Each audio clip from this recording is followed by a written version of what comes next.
Salamu zetu za dhati zipate kuwafikieni popote mlipo, wapenzi watazamaji wa Kibenge TV.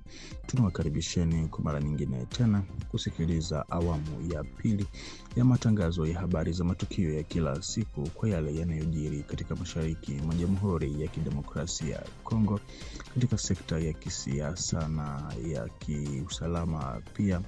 Na tutakwenda kujielekeza mara moja katika mkoa wa Kivu Kaskazini, ambako wimbi la kukamatwa kwa watu limeripotiwa katika maeneo ya Kalembe na Kalonge, ambapo takriban vijana 10 wamekamatwa na vikosi vya muungano wa RDF M23 wakati wa operesheni ya msako uliofanyika usiku. Vijana hao wameshikwa na wahasi hao kwa kile wanachodai ya kwamba wanatuhumiwa kushirikiana na wapiganaji wa Zalendo, na inadaiwa kuwa wamepelekwa kusikojulikana.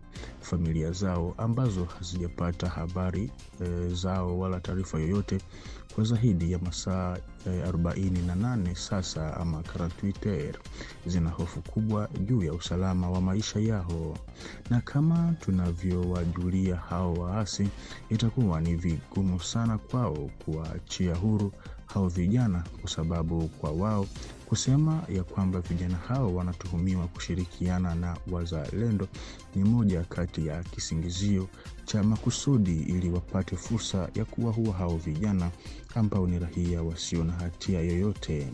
Hapo kosa lao kubwa na ambalo litapelekea wao kupoteza maisha ni lile tu la kuwa ni vijana, tena wasiojihusisha na mambo ama harakati za wahasi hao. Huko Kivu Kaskazini, gari moja la shirika la matabibu wasio na mipaka ama Médecins Sans Frontieres MSF Congo, lililokuwa likisafirisha vifaa muhimu vya matibabu limeripotiwa kushambuliwa na watu wenye silaha wasiojulikana karibu na Mai ya Moto, eneo linalodhibitiwa na M23, kwa mujibu wa taarifa ama vyanzo vya habari vya ndani kutoka maeneo hayo.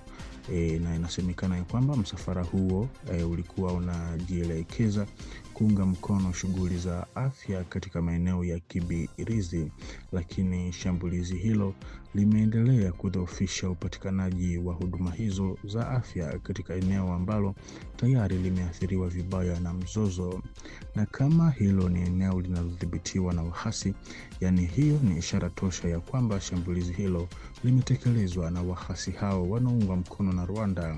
Maana kwa kama tunavyojua, katika sehemu zote wanazodhibiti hawako wanakubali kusikia eti kuna watu wengine ama kundi fulani cha watu kinashikilia silaha, yani wao wenyewe tu ndo wanapaswa kuwa na silaha. Hivyo basi shambulizi hilo kwa namna moja ama nyingine limetekelezwa na M23. Na tukumbushe ya kwamba hali ya utulivu imekwenda kurejea katika sehemu ya kusini mashariki ya mji wa Butembo kufuatia mapigano makali kati ya makundi mawili ya wazalendo.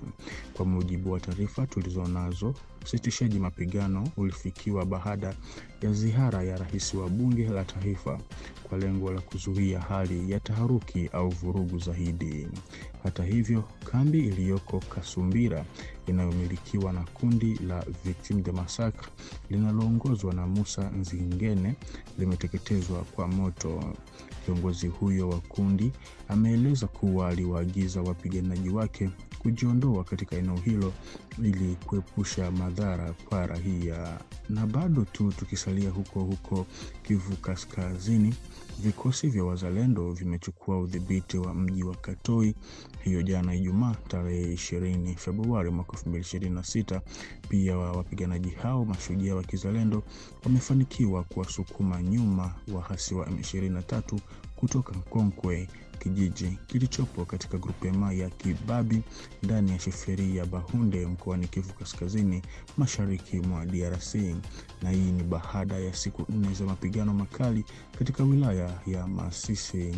Na mapambano hayo kati ya M23 RDF dhidi ya wazalendo yamesababisha mabadiliko ya udhibiti wa maeneo hayo. Ikumbukwe kuwa tangu tarehe 16 Februari mwaka huu, wahasi wa M23 walikuwa wameongeza mashambulizi mashambulizi dhidi ya ngome za wazalendo katika eneo la Katoi wilayani Masisi, hali iliyotafsiriwa kama ukiukwaji wa makubaliano ya kusitisha mapigano. Na katika hali ya kupunguza wazururaji wa zembe na wahuni wenye kupitiliza na kuwasaidia waingie na kujumuika katika miradi ya maendeleo ya kijamii nchini Kongo, ndipo zaidi ya wanamgambo 500 wa Mobondo waliripotiwa kuwa safarini kwa kuonekana wakiwa katika uwanja wa ndege wa Mbuji-Mayi.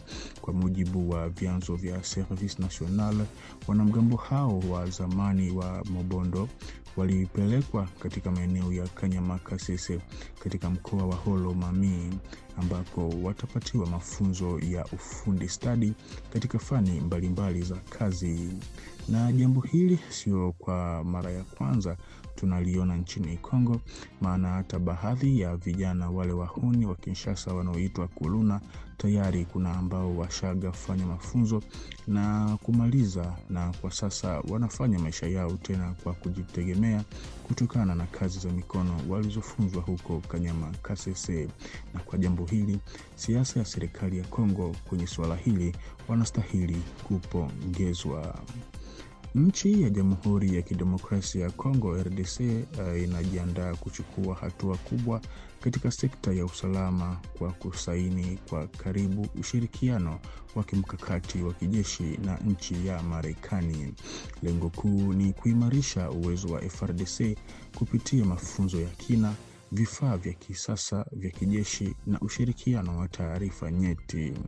Kulingana na Africa Intelligence, wanasisitiza ya kwamba maandishi hayo ya mkataba uliosainiwa umeandaliwa kwa upande wa Kongo naye Bwana Desire Kashmir Eberande Kolongele, ambaye ni mshauri maalum wa usalama wa Rais Felix Tshisekedi, na kusainiwa na waziri wa mambo ya nje Bibi Therese Kaikwamba Wagner pamoja na katibu wa jimbo la Marekani Bwana Marco Rubio.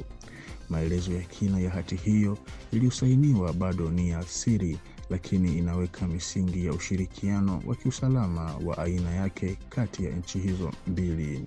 Kwa muda wa kati, ushirikiano huu unaweza kuibua makubaliano rasmi ya ulinzi ya pande zote mbili, ikiwa ni pamoja na kuboresha mafunzo endelevu ya FARDC, kushirikiana kwenye kugawana taarifa za kiusalama kwa wakati halisi na kutoa silaha pamoja na teknolojia za kisasa za kijeshi. Ni muhimu kusisitiza kuwa hakuna askari wa Marekani atakayeshiriki moja kwa moja kwenye mapigano nchini DRC. Makubaliano haya yanahusu msaada wa kiufundi, kiusalama na kiufungaji tu. Ushirikiano huu unawakilisha mabadiliko makubwa ya kisiasa na kijiografia kwa DRC, huku eneo likiendelea kukabiliwa na mzozo na changamoto za kiusalama. Na kwa taarifa hii, mpenzi mtazamaji wa Kibenge TV, ndiko ambako tunakwenda kuweka nukta kwa awamu ya pili ya matangazo ya habari za matukio ya kila siku. Kwa kuzidi kuhabarika zaidi, baki sambamba nasi hapa kwenye channel yetu ili ufaidi zaidi. Tukutane kwa majaliwa.